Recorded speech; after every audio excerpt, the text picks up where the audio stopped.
Hello students. इससे पहले वाली वीडियो में हमने फॉर्मूलेशन ऑफ डुअल सीखा था। आज मैं आपको डुअलिटी की कुछ थ्योरम्स बताऊंगी और ये बताऊंगी कि किस तरीके से हम प्राइमल को सॉल्व करें तो उसी सेम टेबल से हम डुअल का सॉल्यूशन भी निकाल सकते हैं, या डुअल को सॉल्व करें तो कैसे हम प्राइमल का सॉल्यूशन भी निकाल सकते हैं, कि what is the relationship between this primal dual pair.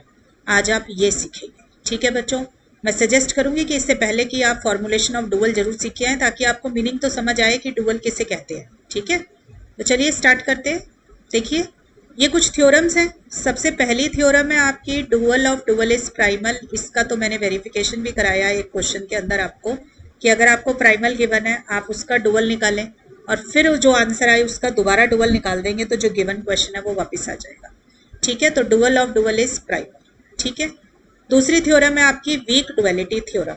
ये आपको क्या कहती है बेटा, ये देखिए, अगर मान लो प्राइमल प्रॉब्लम मिनिमाइजेशन की है तो इसकी डुअल किसकी होगी, मैक्सिमाइजेशन की होगी। ठीक है, आपने मिनिमम को सॉल्व किया और उसका कोई भी एक फिजिबल सॉल्यूशन निकल कर आ गया। सपोज कर लो x नॉट उसका सॉल्यूशन है, फिजिबल सॉल्यूशन है। ठीक है, ऑप्टिमल सॉल्यूशन नहीं बोल रही हूँ, फिजिबल सॉल्यूशन बोल रही हूँ। फिर आपने मैक्सिमम को सॉल्व किया, उसका भी कोई फिजिबल सॉल्यूशन निकल कर आ गया। ठीक है, तो अब आप क्या करेंगे, इस x, इसके ऊपर जो ऑब्जेक्टिव फंक्शन की वैल्यू होगी, ठीक है, objective function value of primal at x naught, और इधर से ऑब्जेक्टिव फंक्शन वैल्यू इसकी भी निकाल लो, objective function value of dual at y naught. ठीक है, सुन लीजिए मेरी बात दोबारा से ध्यान से। प्राइमल है मिनिमम का तो डुअल हो गया मैक्सिमम का। आपने इसे सॉल्व किया, कोई सॉल्यूशन निकल आया, इसे सॉल्व किया, कोई सॉल्यूशन निकल आया। जो भी सॉल्यूशन निकला आपने ऑब्जेक्टिव फंक्शन, जैसे सपोज कर लो x equal to 1 y equal to 2 निकल आया, आपने फिर उसको ऑब्जेक्टिव फंक्शन में डाला तो ऑब्जेक्टिव फंक्शन की कोई वैल्यू निकल कर आ गई, मिनिमम z कुछ भी निकल कर आ गया। ऐसे ही यहाँ पे कोई सॉल्यूशन निकल कर आया y equal to 3 y equal to 4, आपने उसको मैक्सिमम वाले फंक्शन में डाला तो मैक्सिमम की भी कोई वैल्यू निकल कर आ गई। फिजिबल सॉल्यूशन पे बोल रही हूँ, ऑप्टिमल सॉल्यूशन पे नहीं। तो आप नोटिस करोगे कि मिनिमम z की जो वैल्यू इसमें निकल रही होगी ना, वो ग्रेटर आ रही होगी मैक्सिमम z से। ठीक है, minimum z star, minimum z जो होगा that is greater than maximum z। मतलब मिनिमम की प्रॉब्लम का जो सॉल्यूशन निकल कर आता है, it is always greater than और equal to the objective function value for any feasible solution of maximization. ठीक है बेटा, प्रूफ मैं नहीं करा रही हूँ, प्रूफ आप किसी भी स्टैंडर्ड बुक से देख सकते हो और आराम से समझ आ जाएगा। ठीक है, तो वीक डुअलिटी थ्योरम लगती है आपकी फिजिबल सॉल्यूशन पर।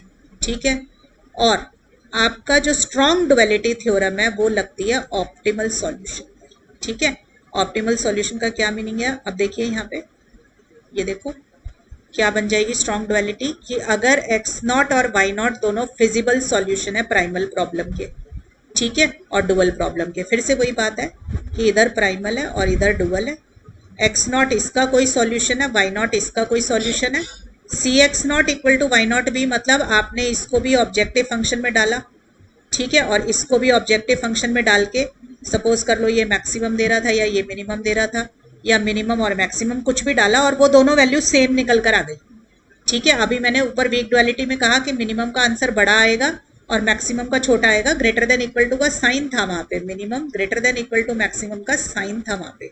ठीक है, तो अब अगर ये इक्वल हो जाए, ग्रेटर देन इक्वल टू का मतलब होता है ग्रेटर भी हो सकता है और इक्वल टू भी हो सकता है। मान लो ये इक्वल आ जाए, अगर इक्वल आ जाएंगे तो उससे हमें ये पता चलेगा कि एक्स नॉट इसका ऑप्टिमल सॉल्यूशन था और वाई नॉट इसका ऑप्टिमल सॉल्यूशन था। ठीक है, तो दोनों अपनी अपनी प्रॉब्लम के ऑप्टिमल सॉल्यूशन होंगे। रिपीट कर देती हूँ, प्राइमल और प्रॉब्लम थी, दूसरी तरफ डुअल प्रॉब्लम थी। आपने प्राइमल का कोई सॉल्यूशन निकाला, डुअल का कोई सॉल्यूशन निकाला।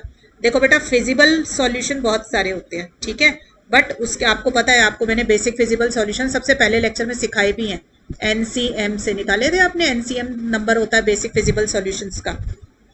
ठीक है, तो बेसिक फिजिबल सॉल्यूशन बहुत सारे होते हैं, ऑप्टिमल सॉल्यूशन लास्ट में हमारे को एक ही मिलता है। ठीक है ना, तो हमारे पास जो सॉल्यूशन है आपने उनमें से कोई सा भी सॉल्यूशन उठा लिया, दो उन सॉल्यूशंस पे आपने ऑब्जेक्टिव फंक्शन की वैल्यू निकाल ली, तो जब वैल्यू निकाली और वो दोनों वैल्यू अगर बराबर निकल कर आ गई तो इसका मतलब वो जो सॉल्यूशन थे जिसको हम फिजिबल सॉल्यूशन बोल रहे थे वो एक्चुअल में ऑप्टिमल सॉल्यूशन थे।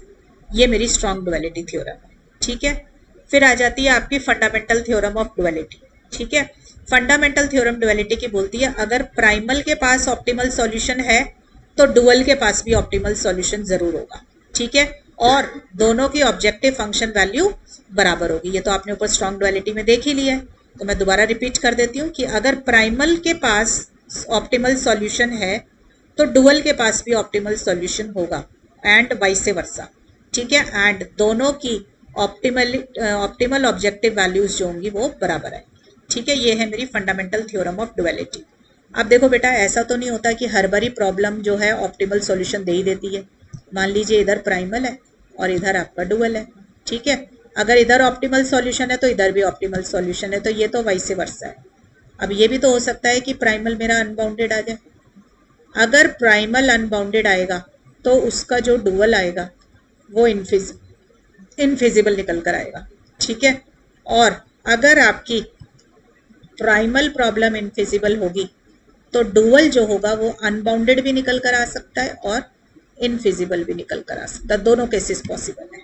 ठीक है बच्चों, तो ये आपकी पूरी की पूरी फंडामेंटल थ्योरम बनती है एक्चुअल में, कि अगर एक का ऑप्टिमल सॉल्यूशन है, मतलब यूनिक सॉल्यूशन आ गया या अल्टरनेट ऑप्टिमल, जो मर्जी आ जाए, अगर आपका ऑप्टिमल सॉल्यूशन लाई करता है प्राइमल के अंदर तो डुअल के पास भी ऑप्टिमल सॉल्यूशन जरूर होगा और दोनों की आंसर भी बराबर होगी। ठीक है, और अगर प्राइमल अनबाउंडेड आ गया तो मैंने देखो लिखा है if either problem has an unbounded objective function value, तो दूसरी प्रॉब्लम इनफिजिबल हो जाएगी। ठीक है, तो दूसरी प्रॉब्लम क्या आएगी? इनफिजिबल। बट अगर प्राइमल आपने सॉल्व किया, जो भी क्वेश्चन आपने सॉल्व किया, अगर वो इनफिजिबल आ गया तो अगर उसका जो भी डुअल निकालेंगे वो अनबाउंडेड भी हो सकता है और इनफिजिबल भी हो सकता है। ठीक है बच्चों, तो हमें ये कैसे पता चलेगा कि इनफिजिबल है अगर प्राइमल, तो वो अनबाउंडेड हो, मतलब कन्वर्स कब ट्रू हो सकता है कि अनबाउंडेड इनफिजिबल, इनफिजिबल अनबाउंडेड।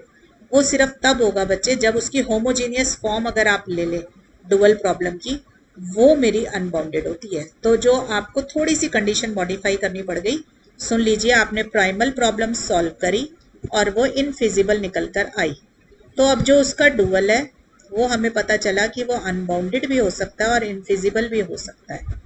ठीक है, हम कह रहे हैं कि कब ऐसा होगा कि अनबाउंडेड ही आए, कब श्योरिटी से हम कह सकते हैं कि अनबाउंडेड ही आए?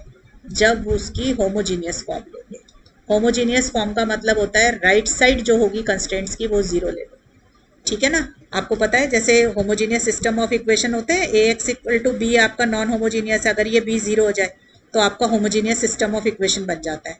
तो अगर डुअल के कंस्ट्रेंट्स को हम राइट साइड जीरो ले लें तो फिर वो आपका हर हाल में अनबाउंडेड निकल कर आएगा। ठीक है बच्चों, तो ये लास्ट वाली थ्योरम 7 वाली जो है इसका हम इतना यूज़ नहीं करते हैं, बट बाकी सारी चीज़ें हमारी यूज़ होती हैं कि हमारा प्राइमल अनबाउंडेड है तो डुअल इनफिजिबल आएगा। ठीक है, और प्राइमल के पास ऑब्जेक्टिव फंक्शन ऑप्टिमल सॉल्यूशन है तो डुअल के पास भी ज़रूर होगा। तो ये तो थी आपकी कुछ थ्योरम्स जो हमने इस पे करी है। ठीक है, मैंने इनको यहाँ लिख भी दिया है, आप इस सारे का शॉर्ट वो ले लीजिए स्क्रीनशॉट, मैंने ऊपर वाली चीज़ों का समराइज कर दिया है। ठीक है बच्चों, तो इसका स्क्रीनशॉट ले लो। अब हमें क्या करना है? अब हमें इससे इन थ्योरम से रिलेटेड क्वेश्चन सॉल्व करने हैं। तो आपका मेन काम होता है कि how to read the solution of the primal from dual और वाइस वर्सा। मतलब मैं एक क्वेश्चन सॉल्व करूंगी, या तो मैं प्राइमल सॉल्व कर दूं या मैं डुअल सॉल्व कर दूं। ठीक है, अगर मैं प्राइमल सॉल्व करूंगी तो मैं उसी के आंसर में से डुअल का भी निकाल दूँ, और अगर मैंने डुअल सॉल्व किया तो मैं उसी में से प्राइमल का सॉल्यूशन भी रीड कर सकती हूँ। ये हम कैसे करते हैं? तो आपको ये फॉर्मूला याद करना पड़ेगा कि आपने मिनिमाइजेशन की मान लो प्रॉब्लम सॉल्व करी है। अगर आप क्वेश्चन मिनिमाइजेशन का सॉल्व कर रहे हो तो उस पूरा क्वेश्चन सॉल्व कर दिया, लास्ट की जो फाइनल सिंप्लेक्स टेबल बनेगी उसमें ZJ माइनस CJ निकलते हैं आपके, तो आपने करना क्या है, ZJ माइनस CJ निकाल लो, स्लैक वेरिएबल के जो लिखे हुए हैं उनको रीड करो और उनका साइन रिवर्स कर दो ताकि CJ माइनस ZJ मिल जाए।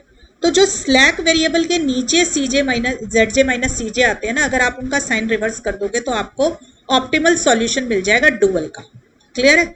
दोबारा से सुन लीजिए, हम तो क्वेश्चन मिनिमम का ही सॉल्व करते हैं। ठीक है ना, हमने मिनिमम का क्वेश्चन सॉल्व किया तो हमारे लास्ट में जो टेबल बनेगी उसमें जो ZJ माइनस CJ आएंगे सारे लेस देन इक्वल टू 0 होंगे मेरे। तो जो ZJ minus CJ slack variable के निकल कर आएंगे, स्लैक वेरिएबल के कॉलम के नीचे जो ZJ माइनस CJ आएंगे ना, उनका साइन रिवर्स कर दो, वो मेरा सॉल्यूशन होंगे डुअल का। ठीक है, अच्छा बच्चों, एक चीज़ और बता दूं आपको, कुछ लोग, आप कुछ यूट्यूब वीडियोस या किसी और टीचर से या किसी बुक से पढ़ते हैं, तो बहुत लोग हैं जो काम मैक्सिमाइजेशन पे कराते हैं पूरा, मैंने आपको पूरा लीनियर प्रोग्रामिंग मिनिमाइजेशन पे पढ़ाया है, ठीक है। कुछ बुक्स हैं जो मैक्सिमाइजेशन पे करते हैं, कुछ टीचर्स हैं, तकरीबन इंडियन ऑथर्स जितने भी हैं वो मैक्सिमम पे काम करते हैं, फॉरेन ऑथर्स जितने भी होते हैं उनकी बुक्स में मिनिमाइजेशन पे काम मिलता है। दोनों ही करेक्ट है बेटा, मिनिमम पे भी सीख सकते हो, मैक्सिमाइजेशन पे भी सीख सकते हो। मैं सजेस्ट करूंगी आपको कि अगर आप मैक्सिमम पे सीखना शुरू करते हो किसी टीचर से या किसी बुक से, तो फिर पूरा सब्जेक्ट उसी से पढ़ो, उसी का मैक्सिमाइजेशन से ही सारा काम सीखो। और अगर मिनिमाइजेशन से करते हो, जैसे मैं मिनिमाइजेशन से करा रही हूँ, तो अगर आप मेरे से पढ़ते हो, मिनिमाइजेशन पे काम सीखते हो ना, तो सारा फिर मेरे से ही पढ़ना और मिनिमाइजेशन पे ही काम सीखना, ताकि आप कंफ्यूज ना हो।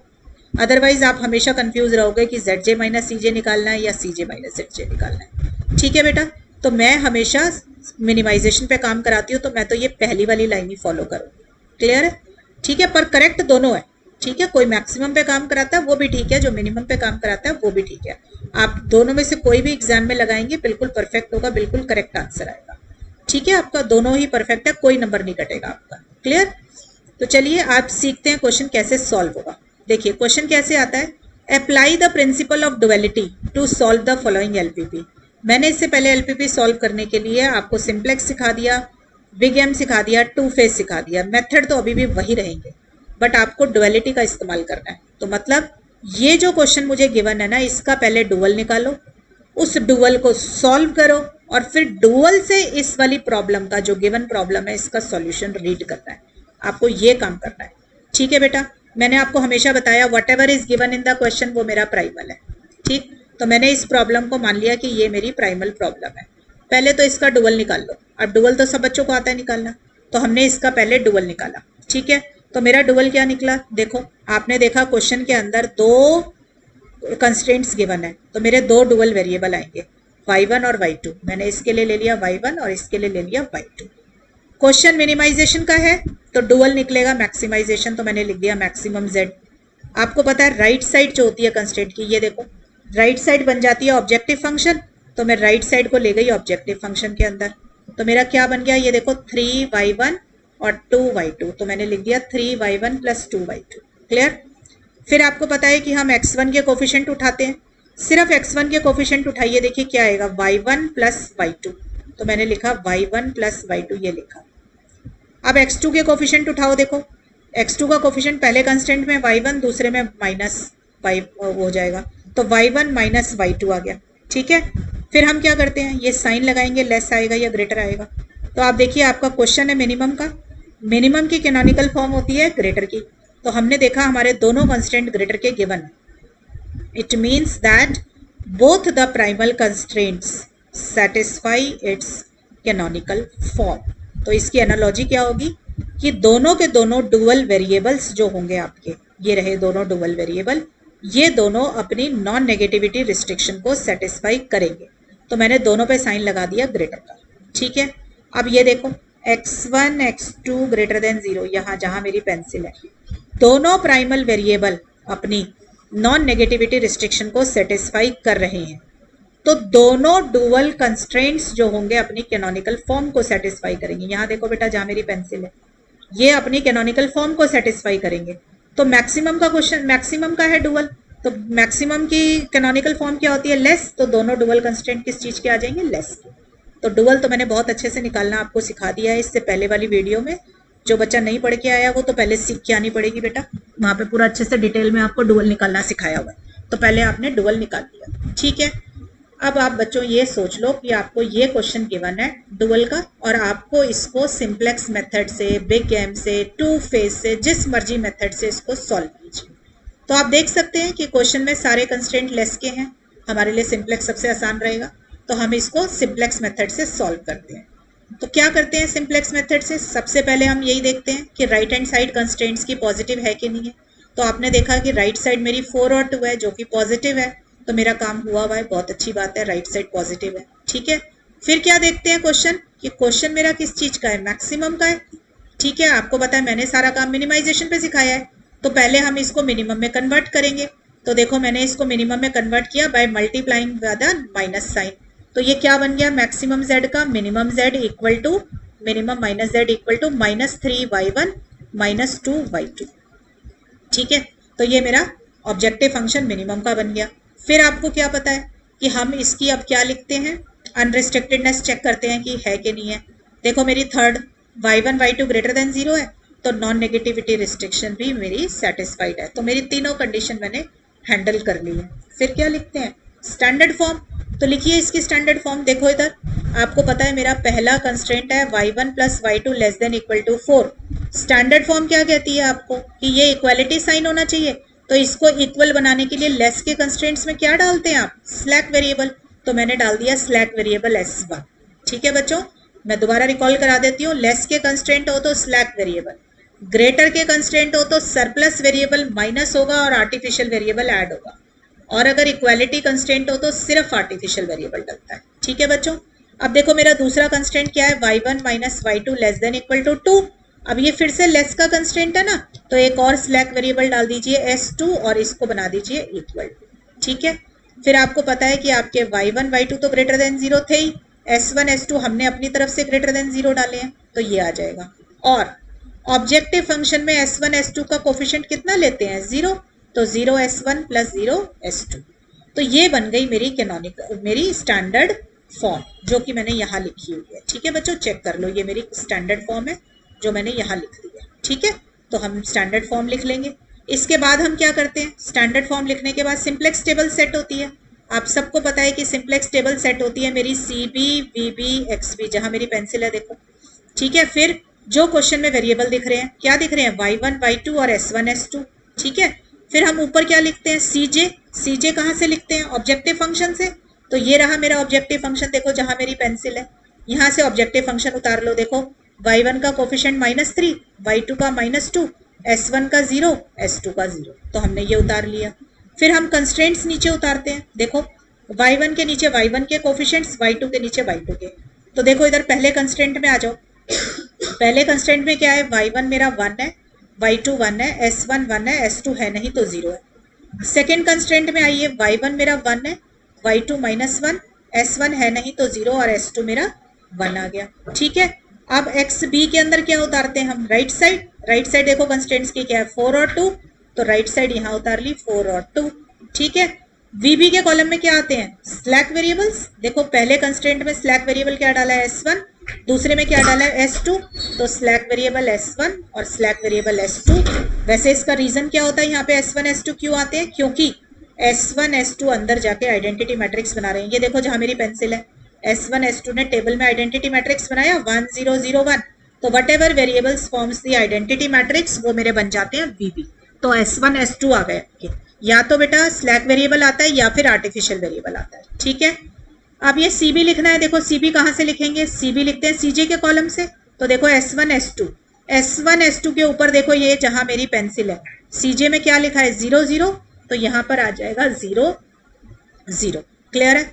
इतना होने के बाद हम क्या करते हैं, कैलकुलेशन वर्क करेंगे। टेबल तो सेट हो गई, कैलकुलेशन के लिए क्या करना है, पहले ZJ निकालना है। रिकॉल कीजिए,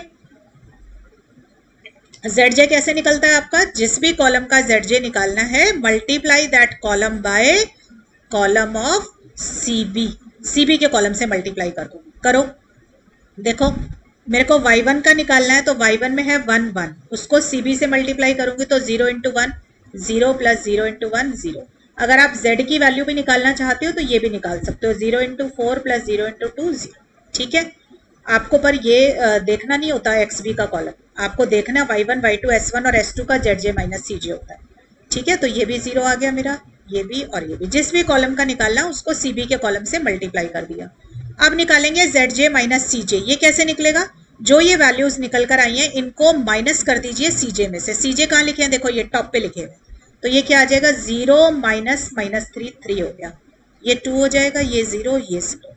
फिर हमने आपको क्या बताया था कि अगर मेरे सारे ZJ minus CJ less than equal to 0 आ जाते तो मेरा काम खत्म, और अगर एक भी पॉजिटिव आ गया तो आपको लार्जेस्ट पॉजिटिव को सिलेक्ट करना है। तो आप देख सकते हो मेरे 2 ZJ माइनस CJ पॉजिटिव आए हुए हैं, एक 3 और एक 2।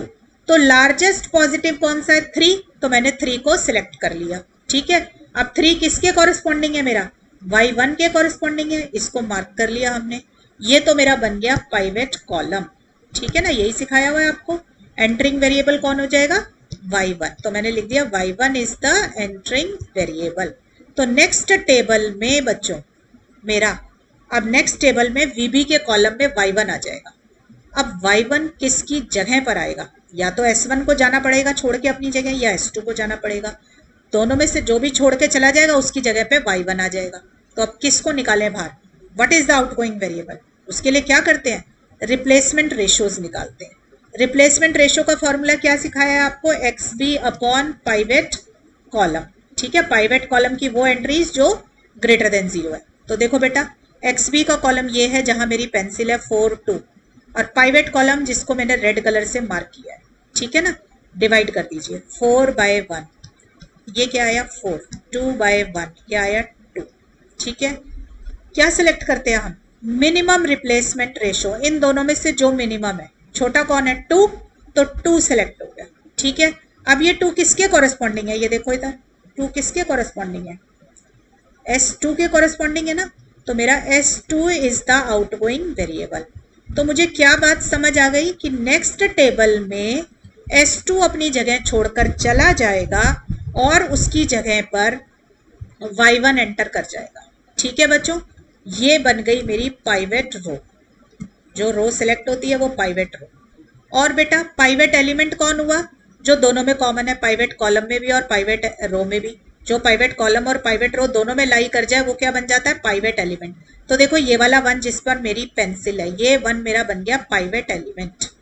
ठीक है बेटा, अब हमें क्या करना है? नेक्स्ट टेबल बनानी है। नेक्स्ट टेबल में ये सारे चेंजेस हमें लिखने हैं। क्या चेंजेस लिखने हैं? कि नेक्स्ट टेबल में S2 की जगह पर लिख देंगे y1। फिर हम क्या करते हैं? इस पाइवेट एलिमेंट को 1 बनाते हैं, विच इज ऑलरेडी 1 हेयर। तो नेक्स्ट टेबल में आपकी ओल्ड R2 और न्यू R2 बराबर रह जाएंगे। ठीक है ना, R किसको बोलते हैं? रो को, 2 मतलब सेकेंड रो। तो ये मेरी फर्स्ट रो है और ये मेरी सेकेंड रो है। तो न्यू R2 ओल्ड R2 के बराबर ही रह जाएगी। और दूसरा क्या चेंज आएगा आपका? ये देखिए, आपको पता है कि पाइवेट एलिमेंट को 1 बनाते हैं और उसके ऊपर और नीचे कोई भी एलिमेंट दिखाई देता है तो उसको 0 बनाते हैं। तो इसके ऊपर कौन सा? ये वाला 1 लिखा हुआ है। इसको मुझे नेक्स्ट टेबल में क्या बनाना होगा? 0 बनाना होगा। ठीक है, उसके लिए मैं क्या लगाऊंगी? अपनी रो ऑपरेशन लगाऊंगी। ठीक है, वो मैंने लगानी सिखाई है आपको कि कैसे लगाते हैं। तो पहले टेबल सेट कर लेते हैं बेटा। तो देखिए मेरी टेबल आ गई, ये मैंने टेबल बना ली। आपको पता है CJ कभी कॉलम में चेंज नहीं होता, तो CJ तो हम वही वाला कॉपी कर देंगे ऊपर वाली टेबल से ही अपना। ठीक है ना, तो CJ मेरा क्या है? मैं लिख देती हूँ, CJ था -3 -2 0 और 0। ठीक है, और मेरे अब मुझे पता चला कि मेरा नेक्स्ट टेबल में यहाँ पर S1 है और यहाँ पर y2 आ जाएगा। ठीक है, ये चेंज है। अब y2 के ऊपर देखो यहाँ क्या लिखा है? y2 के ऊपर -2 है ना, तो CB में आ गया -2, और S1 के लिए 0 है तो 0 ही आ गया। फिर हमने कहा था पाइवेट एलिमेंट को 1 बनाना है, तो हमारी न्यू R2 ओल्ड R2 के बराबर ही आ गई थी, तो हमने उसको एज इट इज कॉपी कर दिया। ठीक है,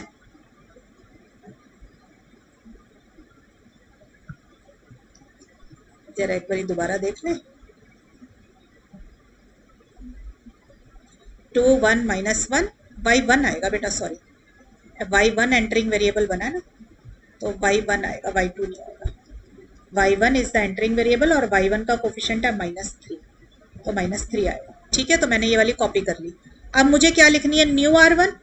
तो मेरा न्यू R1 क्या होगा? मैंने कहा है जिसका भी नया निकालना हो पहले ओल्ड R1। ठीक है, माइनस जिस एलिमेंट को 0 बनाना है वो लिखेंगे, मल्टीप्लाइड बाय न्यू जिसको आपने अभी अभी ठीक किया। हमने किसको ठीक किया था? अभी अभी R2 को ठीक किया था ना, तो न्यू R2। ठीक है बेटा, तो पहले देखते हैं ओल्ड R1 के क्या एलिमेंट है और किसको हमें 0 बनाना है। देखिए इधर आइए, देखो मैंने बोला था पाइवेट एलिमेंट को 1 बनाओ और उसके ऊपर वाले एलिमेंट को 0, तो मुझे इस 1 को 0 बनाना है, तो ब्रैकेट के अंदर तो 1 लिख देंगे। और ओल्ड R1 के एलिमेंट क्या है? 4 1 1 1 0, तो ओल्ड R1 के नीचे ओल्ड R1 के एलिमेंट्स। ठीक है, तो देखो 4 1 1 क्या थे, कितने थे? 4 1 1 1 0 minus minus minus minus minus, यहाँ पे 1 था ना जिसको 0 बनाना है। न्यू R2, तो न्यू R2 क्या है मेरी? ये लिखी हुई नई R2। देखो जो मेरी पेंसिल जहाँ पर है ये नई R2 के एलिमेंट्स हैं। तो 2 1 -1 0 और 1, तो इसको सॉल्व कर दो बेटा।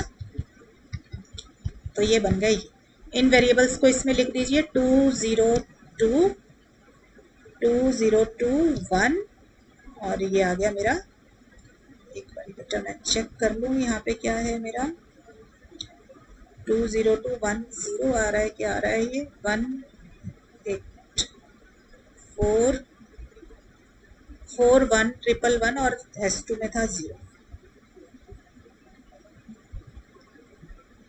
111 S2 में था 0 और माइनस किया 1 इंटू न्यू R2 में मेरा 1, ठीक है ना, हाँ मैंने ठीक लिखा है। तो ये जो भी वैल्यूज आ गई है मेरी, इसको हम यहाँ पे लिख लेंगे, ठीक है। अब फिर से ZJ निकाल लीजिए, जिस भी कॉलम का ZJ निकालना है उसको मल्टीप्लाई कर दीजिए CB के कॉलम से, ठीक है। तो ये आ गया -6, ये आ गया -3, ये 3 -3 इंटू 0 3 -3 आ गया। अब ZJ माइनस CJ निकालेंगे तो देखिए माइनस कर दीजिए, 3 और 2 5 आ जाएगा, ये 0 और ये आ गया -3, ठीक है बच्चों। अब आपने देखा कि फिर से मेरा ZJ माइनस CJ पॉजिटिव आ गया, तो इसको हम एंटर करा देंगे टेबल के अंदर, ठीक है ना। तो ये मेरा बन गया पाइवेट कॉलम, तो इसको मैंने लिख दिया, ये है मेरा पाइवेट कॉलम। और ये किसके कॉरेस्पॉन्डिंग आया है, Y2 के कॉरेस्पॉन्डिंग आया है, तो मेरा Y2 बन जाएगा, Y2 is the entering variable, ठीक है बेटा, Y2 मेरा एंटरिंग वेरिएबल बन जाएगा। अब नेक्स्ट टेबल में S1 या Y1 की जगह पर किसी एक जगह पे Y2 आ जाएगा, किसकी जगह पे आएगा, उसकी जगह रेशो निकालो। रेशो कैसे निकलती है, XB अपॉन पाइवेट कॉलम। तो देखो XB का कॉलम ये रहा 2 2 और पाइवेट कॉलम मेरा ये रहा 2 और -1। आपको पता है कि नेगेटिव की निकलती नहीं है, तो यहाँ तो डैश आ गया और यहाँ हो जाएगा 2/2 विच इज इक्वल टू 1, ठीक है ना। तो ये मेरा बन जाएगा, तो ये मेरी बन गई पाइवेट रो, ठीक है बेटा, ये बन गई मेरी पाइवेट रो। किसके कॉरेस्पॉन्डिंग आई है, S1 के कॉरेस्पॉन्डिंग। तो S1 is the outgoing variable. तो नेक्स्ट टेबल में S1 अपनी जगह छोड़कर चला जाएगा और उसकी जगह पर क्या आ जाएगा, आपका S1 की जगह पे क्या आ जाएगा, Y2 आ जाएगा, ठीक है बेटे। और देखो पाइवेट एलिमेंट क्या है मेरा, ये 2, जहां मेरी पेंसिल है, क्यों, क्योंकि ये पाइवेट रो में भी लाई कर रहा है और पाइवेट कॉलम में भी लाई कर रहा है। तो अब मैं नेक्स्ट टेबल के अंदर क्या क्या चेंजेस करूंगी, इस S1 की जगह लिख दूंगी Y2, ठीक है, Y1 अपनी जगह पर ही रहेगा। और फिर हम क्या करेंगे, इस पाइवेट एलिमेंट को 1 बनाएंगे।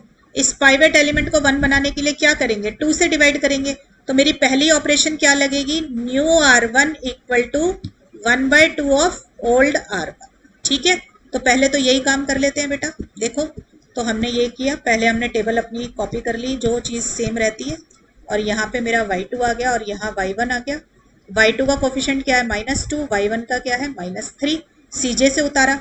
फिर सबसे पहले हम क्या करेंगे, new R1 equal to 1/2 of old R1, तो इसको डिवाइड कर दो, 2/2 1, 0/2 0, ये 1 आ जाएगा, ये 1/2, ये -1/2। तो पहले तो यही चेंजेस रिफ्लेक्ट कर लो इसके अंदर। तो ये 1 0 1 1/2 और एक आ गया -1/2। फिर देखो बेटा क्या करते हैं हम, ये देखो इधर -1 लिखा है, पाइवेट कॉलम के नीचे अब -1 है, इसको 0 बनाना है। इसको 0 बनाना है तो क्या करेंगे, आप क्या ऑपरेशन लगाएंगे, नीचे लिखती हूँ, न्यू R2 निकालनी है, तो new R2 equal to old R2 minus जिस एलिमेंट को 0 बनाना है, किसको 0 बनाना है, -1 को। और हेल्प किसकी लेंगे, जो रो आपने अभी अभी ठीक करी है, ये देखो न्यू R1 ठीक करिए, तो न्यू R1। तो बेटा ओल्ड R2 के नीचे ओल्ड R2 के एलिमेंट्स लिख लो, 2 1 -1 0 1। अब ये हो गया माइनस माइनस प्लस। और न्यू R1 के एलिमेंट क्या थे, ये रहे 1 0, ये वाले हैं बेटा, ये नई टेबल में देखो जहां मेरी पेंसिल है, 1 0 1, ये लिखा 1 0 1 1/2 -1/2। इनको सॉल्व कर लो बच्चों, ये देखो मेरे पास क्या वैल्यूज आ गई, ये आ गई है, ठीक है। इनको मैं इसमें कॉपी कर लेती हूँ, तो 3 1 0 हाफ हाफ। बच्चों हमेशा याद रखो, पाइवेट एलिमेंट को 1 बनाते हैं और उससे ऊपर नीचे उसके कॉलम में कुछ होता है तो उसको 0 बनाते हैं। क्यों करते हैं ऐसा, ताकि वो आइडेंटिटी मैट्रिक्स बनाने में कंट्रीब्यूट करे, ठीक है बच्चों। यहाँ आने के बाद दोबारा से ZJ कैलकुलेट करो, तो देखो -2 इंटू 0 0 और ये आ गया -3। आप सबको पता है कि ZJ कैलकुलेट करने के लिए उसको CB के कॉलम से मल्टीप्लाई करते हैं, ठीक है। तो ये आ गया -5/2, ये आ गया -1/2। अब ZJ माइनस CJ निकाल लो, तो मेरा ये सारे नेगेटिव आ गए। अब आपने देखा कि since all ZJ minus CJ less than equal to 0 it is the optimal solution. तो बेटे पहले तो जो सॉल्व किया उसी का सॉल्यूशन लिख ले। ये देखो इधर जहां मेरी पेंसिल है, क्या सॉल्यूशन निकल कर आया, y1 इक्वल टू 3 और y2 इक्वल टू 1। तो मैंने लिखा y1 इक्वल टू 3 और y2 इक्वल टू 1। और मैंने ये कौन सी प्रॉब्लम सॉल्व करी थी अपनी, हमने मिनिमम वाली, ये मैंने डुअल सॉल्व किया था ना अपना। मेरा डुअल का ऑब्जेक्टिव फंक्शन क्या था, maximum z equal to 3y1 plus 2y2। वो तो हम मिनिमम में कन्वर्ट करते हैं उसको सॉल्व करने के लिए। तो आप इसका आंसर निकाल लो। 3y1 है 3, 2y2 है 1, तो ये हो गया 9 प्लस 2 इक्वल टू 11। बच्चों मैं हमेशा कहती हूँ कि जो आंसर आता है ना उसको ऑब्जेक्टिव फंक्शन में डाला करो, ताकि आपका आंसर हमेशा एक ही बार में सही निकले। तो ये सॉल्यूशन तो निकला डुअल का। डुअल का क्या सॉल्यूशन निकला है कि y1 3 है, y2 1 है, और ऑब्जेक्टिव फंक्शन की वैल्यू है मैक्सिमम z इक्वल टू 11। अब मुझे सॉल्यूशन रीड करना है प्राइमल का, ठीक है। प्राइमल का सॉल्यूशन देखो कैसे रीड होगा। मैंने आपको क्या बताया, फाइनल सिंप्लेक्स टेबल में देखो ZJ माइनस CJ की वैल्यू क्या आ रही है, नीचे स्लैक वेरिएबल के नीचे, ठीक है। ZJ minus CJ of the slack variable आपको रीड करने हैं। तो स्लैक वेरिएबल देखो बेटा जहां मेरी पेंसिल है, S1 और S2 क्या वैल्यूज आई है, -5/2 और -1/2। तो S1 की जगह पर आया गया X1 और दूसरा आ गया X2, क्योंकि मेरे डुअल प्राइमल वेरिएबल्स कौन से थे, X1 और X2, ठीक है। तो इनका साइन रिवर्स कर दो, क्योंकि मुझे CJ माइनस ZJ चाहिए होता है। तो मैंने इनका साइन रिवर्स कर दिया। तो X1 की वैल्यू आ गई 5/2 और X2 की वैल्यू आ गई 1/2, ठीक है। अब प्राइमल का जो ऑब्जेक्टिव फंक्शन था क्वेश्चन में जो गिवन था, ठीक है, वो क्या था मेरा, मिनिमम का था या मैक्सिमम का था। क्वेश्चन जो मेरा गिवन क्वेश्चन था वो किस में था, उसके अंदर डाल दो इसकी वैल्यू। देखो मेरा गिवन क्वेश्चन किस चीज का था, ये देखो, सॉरी, ये था मेरा given question, minimum z equal to 4x1 plus 2x2, यही था। इसके अंदर वैल्यू डाल दो इसकी x1 x2 की। तो देखिए मैं इसमें डाल के दिखा दो, 4x1 प्लस 2x2। तो देखिए 4x1 प्लस 2x2, इसमें वैल्यू डाल दो। देखो क्या आया, 4x1 है 5/2 प्लस 2x2 है 1/2। इसको सॉल्व करोगे तो ये क्या आ जाएगा, 10 प्लस 1 इक्वल टू 11। तो देखो बेटा मैक्सिमम z और मिनिमम z, क्योंकि ऑप्टिमल सॉल्यूशन लाई कर रहे हैं, ठीक है ना। तो ऑप्टिमल सॉल्यूशन एग्जिस्ट करता है, तो आपको पता है दोनों प्राइमल और डुअल का फाइनल आंसर बराबर आता है। स्ट्रॉन्ग डुअलिटी थ्योरम में बताया था। तो अगर ये दोनों बराबर आ गए तो आपका आंसर ठीक है। तो देखो बेटा मैंने एक ही क्वेश्चन सॉल्व किया है, मैंने डुअल को सॉल्व किया और उसी की टेबल से, फाइनल टेबल से प्राइमल का आंसर निकाल दिया। मैं दोबारा से बता देती हूँ डुअल का से प्राइमल कैसे निकालना है। जो फाइनल टेबल बनेगी उसमें जो स्लैक वेरिएबल होंगे S1 S2, उसका नीचे से ZJ माइनस CJ कैलकुलेट कर दो, ठीक है, और उनका साइन रिवर्स कर दो, वो सॉल्यूशन होंगे प्राइमल का। और मुझे वैल्यू डालनी कहाँ है, अगर डुअल सॉल्व कर रहे हो तो डुअल के ऑब्जेक्टिव फंक्शन में डालो, और प्राइमल सॉल्व कर रहे हो तो प्राइमल के ऑब्जेक्टिव फंक्शन में डालो। आपके दोनों आंसर बराबर आ गए तो आपका आंसर ठीक है। क्लियर है। तो इस तरीके से बच्चों हम प्राइमल सॉल्व करें तो डुअल मिल जाता है, और डुअल सॉल्व करें तो प्राइमल मिल जाता है। अब मैं आपको एक लास्ट क्वेश्चन और इसी कॉन्सेप्ट का कराना चाहूंगी, जिसमें अगर प्राइमल मेरा अनबाउंडेड है तो डुअल मेरा इनफिजिबल आएगा, ठीक है। तो देखो बेटा क्वेश्चन दिया हुआ है, minimum z equal to this one, solve the primal problem. Primal को सॉल्व करने के लिए बोला है, और बोला है comment upon the solution of the dual. Dual के सॉल्यूशन पे आपको कमेंट करना है कि वो क्या होगा। तो देखो बेटा सबसे पहले हम वही काम करेंगे, पहले चेक करिए कि right side of the constraint आपकी पॉजिटिव है कि नहीं है। तो आपने देखा ये सेकेंड कंस्ट्रेंट जो है मेरा ये नेगेटिव है, तो हमें पहले इसको पॉजिटिव करना पड़ेगा। पॉजिटिव करने के लिए क्या करो, मल्टीप्लाई कर दो माइनस साइन से। तो देखो -x1 प्लस 5x2, और ये हो गया 5 - 5 का। और आपको पता है कि जब भी माइनस साइन से मल्टीप्लाई करते हैं तो इनइक्वालिटी का साइन चेंज हो जाता है। तो लेस देन किस में कन्वर्ट हो गया, ग्रेटर देन में, ठीक है। तो मैंने पहले राइट साइड चेक कर ली। फिर हम चेक करते हैं कि ऑब्जेक्टिव फंक्शन मिनिमम का है कि नहीं। Yes it is of minimization, बहुत अच्छी बात है, हमें कोई चेंज नहीं करना। थर्ड हम क्या चेक करते हैं कि अनरिस्ट्रिक्टेडनेस है कि रिस्ट्रिक्शन सेटिस्फाई हो रही है कि नहीं हो रही है, कि वेरिएबल्स अनरिस्ट्रिक्टेड तो नहीं है कहीं। तो हमने देखा कि नॉन नेगेटिविटी रिस्ट्रिक्शन भी सेटिस्फाई हो रही है, मेरे x1 x2 दोनों ग्रेटर देन 0 है, तो ये कंडीशन भी होल्ड कर रही है। फिर हम क्या लिखते हैं, हम इसकी लिखेंगे स्टैंडर्ड फॉर्म। तो आप देखो स्टैंडर्ड फॉर्म सबको पता है कैसे लिखनी है। Minimum z equal to 2x1 minus 10x2 लिख लिया पहले। देखो minimum z equal to 2x1 minus 10x2। फिर मेरे जो दोनों कंस्टेंट है मैंने उतार लिए, x1 minus x2 greater than equal to 0 है, ठीक है। और क्या है x1 माइनस 5x2, इसका मैंने साइन चेंज कर लिया था तो ये इसमें कन्वर्ट हो चुका था। और x1 x2 ग्रेटर देन 0 मैंने क्या बताया है, स्टैंडर्ड फॉर्म लिखने के लिए आपको इक्वालिटी साइन चाहिए कंस्टेंट्स में। तो देखो बेटा पहला कंस्टेंट ये वाला ग्रेटर का है, ग्रेटर के कंस्टेंट में आप क्या करते हो, सरप्लस माइनस और आर्टिफिशियल ऐड। तो मैंने s1 माइनस कर दिया और आर्टिफिशियल ऐड कर दिया। सेकेंड कंस्टेंट आपका ग्रेटर का है, तो आप ग्रेटर के कंस्टेंट में सरप्लस माइनस करोगे और आर्टिफिशियल ऐड करोगे। तो मेरा दूसरा सरप्लस हो गया s2 और आर्टिफिशियल हो गया a2, ठीक है। आपको पता है सारे s1 s2 a1 a2 मेरे ग्रेटर देन 0 होने चाहिए, जो कि है, ठीक। आपको ये भी पता है कि ऑब्जेक्टिव फंक्शन में s1 और s2 का कोफिशिएंट हम लेते हैं 0 0। और बेटा मैं बिग एम मेथड लगा रही हूँ क्योंकि आर्टिफिशियल आते ही या तो बिग एम लगेगा या फिर two phase. I am using big M method, तो आपको पता है बिग एम मेथड में a1 और a2 आर्टिफिशियल वेरिएबल के कोफिशिएंट्स होते हैं कैपिटल M, तो मैंने यूज कर लिया capital M, where M is a very large positive number. तो ये बन गई मेरी स्टैंडर्ड फॉर्म, ठीक है बेटा। तो मैंने यहाँ लिख दी स्टैंडर्ड फॉर्म, ये लिखी हुई है, टाइप की हुई है यहाँ पे। अब इससे क्या करते हैं, after writing the standard form we have to write down its table set करनी है। तो आपने कॉलम लिखे CB VB XB और जो मेरे वेरिएबल्स हैं x1 x2 s1 s2 और a1 a2। फिर CJ लिखते हैं, CJ कहाँ से लिखते हैं, ऑब्जेक्टिव फंक्शन से। तो ऑब्जेक्टिव फंक्शन ये रहा, x1 का कोफिशिएंट 2 है तो CJ में आ गया 2। ऐसे ही बाकी के कोफिशिएंट्स उतार लो, x2 का -10, s1 s2 0,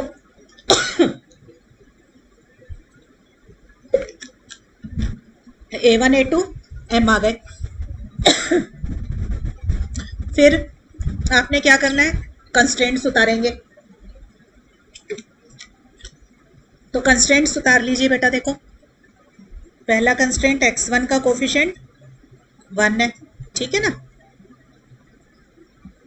x2 का -1, s1 का -1, s2 है नहीं तो 0, a1 a2। ऐसे ही नेक्स्ट के उतार दो, s1 है नहीं तो 0। अब बेटा ये काम सबको आ जाना चाहिए। देखो अगर ये भी नहीं आया अभी तक तो फिर काम नहीं बनेगा। अब देखो वेरिएबल यहाँ पे जब तक आर्टिफिशियल दिख रहा है तो आर्टिफिशियल, स्लैक है तो स्लैक, ठीक है ना। पहले और दूसरे दोनों में हमने आर्टिफिशियल वेरिएबल्स का इस्तेमाल किया तो आर्टिफिशियल वेरिएबल्स आ गए आपके, ठीक है। एक्स बी में क्या लिखते हो, right side of the constraints, तो राइट साइड क्या है 0 और 5, ठीक है। सी बी में वैल्यू कहाँ से आती है, CJ से। तो देखो a1 और a2 के ऊपर मैंने m लिखा है तो क्या आ जाएगा m और m, ठीक है। ये आ गई वैल्यूज आपके पास। अब फिर से वही कैलकुलेशन का काम करेंगे बेटा। तो देखिए ZJ कैसे कैलकुलेट होता है, जिस भी कॉलम का ZJ चाहिए उसको मल्टीप्लाई कर दीजिए CB के कॉलम से। तो देखो m into 1 m into -1 -m, तो ये आ गया 0, ठीक है। तो ये ऐसे ही इसको कर लीजिए। ये अब सबको आता है, मैंने लिख दी है कैलकुलेशन। सिर्फ आपने हर कॉलम को CB के कॉलम से एलिमेंट वाइज मल्टीप्लाई किया। अब ZJ माइनस CJ निकालना है तो ये रहे ZJ और ऊपर लिखे हैं CJ, माइनस कर दीजिए। 0 -2 4m -10 तो 4m + 10, तो ये आ गया -m, ये, ठीक है बेटा। ZJ माइनस CJ निकल गए। आपको मैंने बताया था कि कैसे पता चलता है कि हमारे ZJ माइनस CJ पॉजिटिव है कि नेगेटिव है। अगर m गिवन हो तो m का कोफिशिएंट देख लो, ठीक है ना। m का कोफिशिएंट आपने देखा, तो ये देखिए m का कोफिशिएंट यहाँ देखिए 4m + 10, तो m का कोफिशिएंट यहाँ पर मेरा पॉजिटिव आया हुआ है, ठीक है ना। तो m का कोफिशिएंट अगर मेरा पॉजिटिव है तो वो पॉजिटिव नंबर है, बाकी सब जगह पे m के कोफिशिएंट नेगेटिव है तो ये नेगेटिव है। तो जो पॉजिटिव होगा that will enter into the basis, ठीक है ना। तो हमने क्या किया, इसको सिस्टम में एंटर कर दिया। किसको एंटर किया, x2 को एंटर कर दिया। तो x2 is the entering variable और इसका जो कॉलम है उसको बोल देंगे पाइवेट कॉलम। ये मेरा आ गया पाइवेट कॉलम। क्लियर है बच्चों, ठीक है। इसके बाद रेशो निकालेंगे देखने के लिए कि किसको डिपार्ट करना है। तो देखिए XB अपॉन पाइवेट कॉलम की वो एंट्री जो ग्रेटर देन 0 है। तो आप देख रहे हो यहाँ नेगेटिव साइन है तो इसकी तो निकलेगी नहीं, तो ये तो डैश आ गया। इसकी निकालोगे 5/5 विच इज 1, ठीक है। तो ये एक ही रेशियो है तो इसी को डिपार्ट कराएंगे, ठीक है ना। आउटगोइंग वेरिएबल यही बनेगा। तो ये देखो इसको मैंने मार्क कर लिया। तो मेरा A2 क्या बन गया? Departing variable. ठीक है ना, तो A2 is the departing variable. Clear? तो A2 नेक्स्ट टेबल में से चला जाएगा और उसकी जगह पर कौन आ जाएगा? X2 आ जाएगा। चलिए जल्दी से देखिए पाइवेट एलिमेंट क्या है आपका। देखो बेटा ये 5 होगा मेरा pivot element because it lies in both pivot row and pivot column. तो मेरा पाइवेट एलिमेंट निकल कर आ गया 5। तो मैं नेक्स्ट टेबल में पाइवेट एलिमेंट को क्या बनाऊंगी? 1 बनाऊंगी। और उससे ऊपर देखो यहाँ पर जहां मेरी पेंसिल है ये -1 है ना, इसको क्या बनाएंगे हम? 0 बनाएंगे। ठीक है ना, क्योंकि पाइवेट एलिमेंट 1 बनता है और उसकी रो कॉलम में जितने एलिमेंट होंगे उन सबको हम 0 बनाते हैं। तो चलिए ये नेक्स्ट टेबल में रिफ्लेक्ट करते हैं चेंजेस। तो देखिए पहले CJ तो हमने कॉपी कर लिया एज इट इज अपना 2 - 10 0 0। ठीक है, और नेक्स्ट टेबल में VB के कॉलम में क्या आ जाएगा? A1 और A2 की जगह पर क्या आ जाएगा? अब X2। ठीक है, A1 का कोफिशिएंट m है और X2 का कोफिशिएंट -10। तो पहले हमें सबसे पहले क्या काम करना है? इस पाइवेट एलिमेंट को 1 बनाना है। पाइवेट एलिमेंट को 1 बनाने के लिए क्या ऑपरेशन लगाओगे? इसको 5 से डिवाइड करोगे तभी बनेगा ना।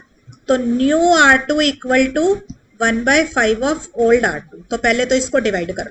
ठीक है, तो 5/5 फिर -1/5 5/5 0। सॉरी बेटा मैंने लिख गलत जगह दी है, दोबारा लिख देती हूँ मैं। ये देखिए मेरा यहाँ पर है A1 और यहाँ है X2।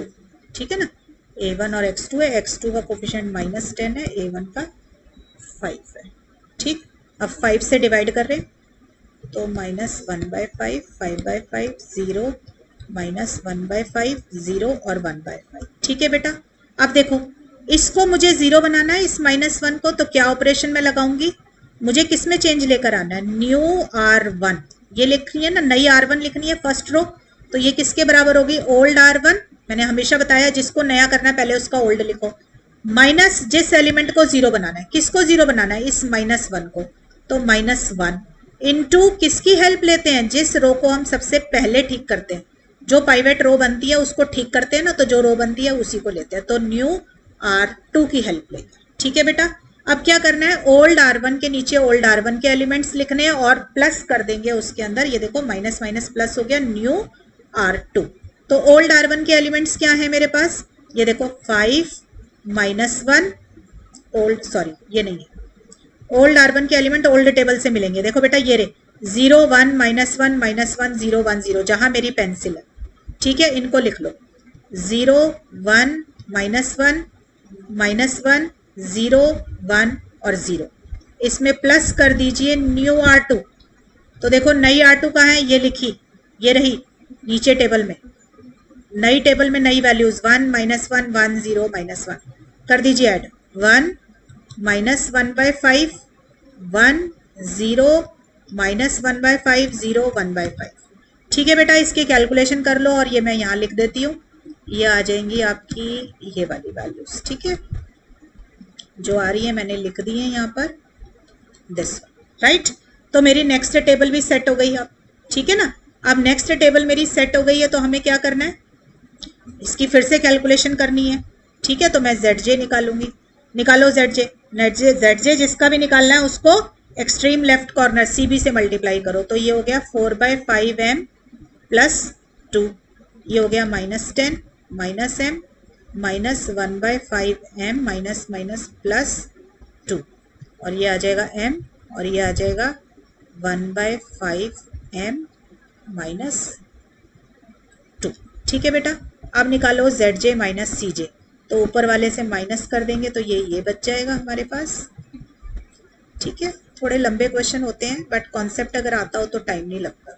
एक बारी प्रैक्टिस कर लोगे तो ये मेरा लास्ट वाला बन जाएगा 1/5 m -m आ जाएगा 5, तो -4m/5 -2।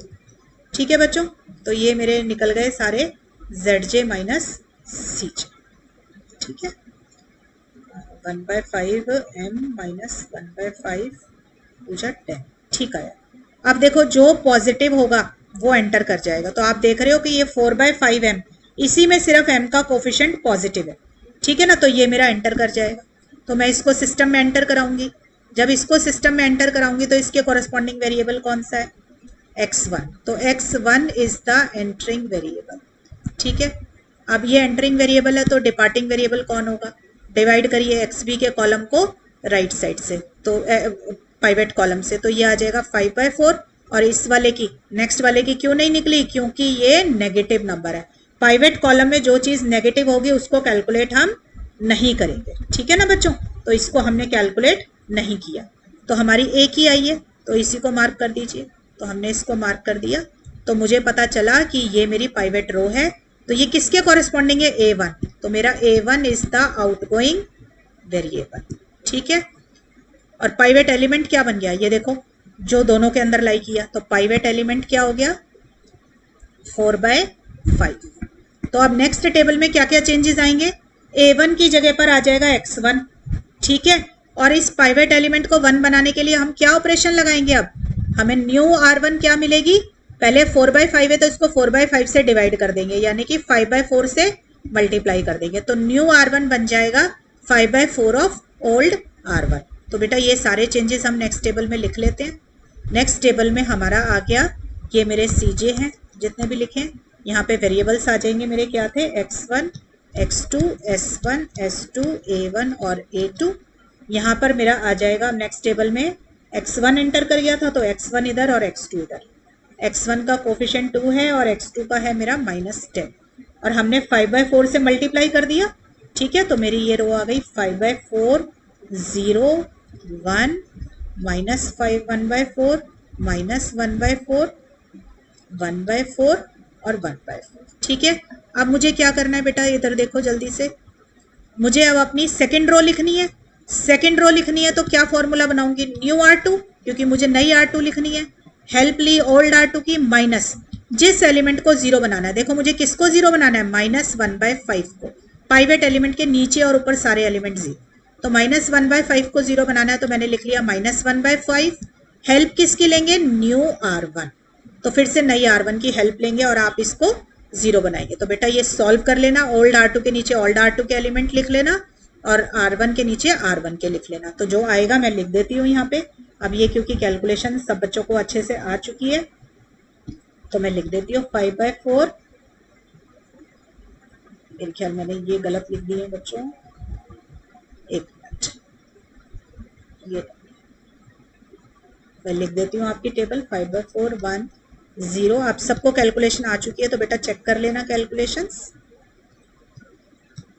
5/4, 1/4, ये आ जाएगा आपका 0, 1।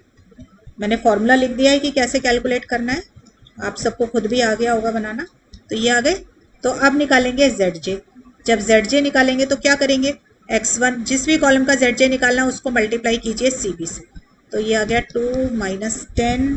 ठीक है, ये आ गया 0, 2, 0, -2। ठीक है, अब ZJ - CJ निकाल लो, 0, 0, 0, 2 और ये आ गया -m और ये आ गया -2 -m। ठीक है बेटा, आपने देखा कि फिर से मेरा ZJ - CJ पॉजिटिव आ गया, तो जो पॉजिटिव आया उसको एंटर किया, एंटर किया तो आपको ये पाइवेट कॉलम मिला, एंटरिंग वेरिएबल S2 मिला। अब देखेंगे कि आउटगोइंग कौन है, तो रेशोज निकालने लगे, रेशोज निकाली तो XB अपॉन पाइवेट कॉलम लिया और पाइवेट कॉलम की वो एंट्रीज लेंगे जो ग्रेटर देन 0 है, तो मेरी तो यहाँ नेगेटिव नेगेटिव है तो कोई रिप्लेसमेंट रेशो नहीं निकलेगी। तो क्या होता है बिग गेम के अंदर, ये केस मैंने आपको कराया हुआ है कि अगर सारे ZJ - CJ, since all ZJ - CJ less than equal to 0, ठीक है, नो सॉरी ऑल नहीं है, since there exist an entering variable, ठीक है, since there is an entering variable, आपका एंटरिंग वेरिएबल है कौन, S2, since there is an entering variable S2 but no departing variable या no outgoing variable, outgoing variable नहीं मिल रहा ना, क्योंकि हम रिप्लेसमेंट रेशियोज कैलकुलेट नहीं कर पा रहे। क्यों नहीं कर पा रहे, क्योंकि पाइवेट एलिमेंट में दोनों वैल्यू नेगेटिव है। No outgoing variable, this implies the problem is unbounded. तो मेरी प्राइमल प्रॉब्लम जिसको मैंने सॉल्व किया था वो निकल कर आ गई अनबाउंडेड।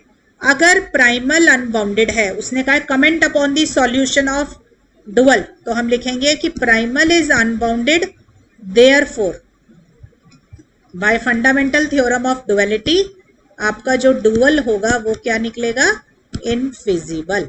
क्लियर है बच्चों, ये मेरे को बताना था। अब देखो मेरे को डुअल सॉल्व करने की जरूरत नहीं है, मैं डायरेक्ट कमेंट कर दूंगी कि मेरा डुअल जो है इनफिजिबल निकल कर आएगा। ठीक है बच्चों, तो प्राइमल अगर अनबाउंडेड है तो डुअल क्या निकल आया, infeasible. So this is how the primal dual pair relationship is being done. तो किस तरीके से प्राइमल को सॉल्व करें तो डुअल का सॉल्यूशन मिलता है, डुअल को सॉल्व करें तो प्राइमल का सॉल्यूशन मिलता है। मैंने हर तरीके का केस आपको करवा दिया है। तो बच्चों आपको समझ आ गया होगा कि क्या इनके बीच में रिलेशनशिप है। तो आप प्रैक्टिस कर लेना, किसी भी बुक से क्वेश्चंस लेके प्रैक्टिस कर लीजिए। ठीक है बच्चों, कोई प्रॉब्लम आए तो कमेंट बॉक्स में मुझे लिख के भेज देना। Thank you.